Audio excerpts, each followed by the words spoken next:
Breast cancer আমরা কিভাবে ধরব? ব্রেস্ট ক্যান্সার ধরে রাখার প্রাথমিক পর্যায়ে ধরার সবচেয়ে ভালো উপায় কিন্তু আপনার নিজের হাতে আছে, যাকে আমরা বলি সেলফ ব্রেস্ট এক্সামিনেশন। নিজেই নিজের ব্রেস্ট পরীক্ষা করে দেখুন। যাদের ক্ষেত্রে পিরিয়ড চলছে তাদের আমরা বলি 8 থেকে 10 নম্বর দিনে নিজে নিজের ব্রেস্টের পরীক্ষা করে দেখুন। স্নান করার সময় ভিজে অবস্থায় ডান হাতে বাঁ পাশের ব্রেস্ট এবং বাঁ হাতে ডান পাশের ব্রেস্টকে আপনি নিজে চেক করে দেখুন যে কোনো লাম্প বা ফোলা পাচ্ছেন কিনা। যাদের মেনোপজ হয়ে গেছে অর্থাৎ ঋতুবন্ধ হয়ে গেছে তাদের ক্ষেত্রে মাসের একটি ফিক্সড ডেটে প্রত্যেক মাসেই নিজেরা চেক করে দেখুন। মনে রাখবেন, যদি একটি ছোট ডেলা বা ছোট একটা লাম্প পাওয়া যায় সেটা কিন্তু ক্যান্সারের একটা প্রাথমিক উপসর্গ হতে পারে।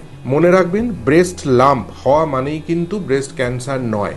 যদি 10 জন ব্রেস্ট লাম্পের রোগী আমাদের কাছে আসেন তার মধ্যে মাত্র একজনের কিন্তু সত্যিকারের ব্রেস্ট ক্যান্সার থাকে, বাট বাকি 9 জনকে আমাকে পরীক্ষা করে দেখতে হবে যাতে আমি ওই একজনের ব্রেস্ট ক্যান্সারকে মিস না করি।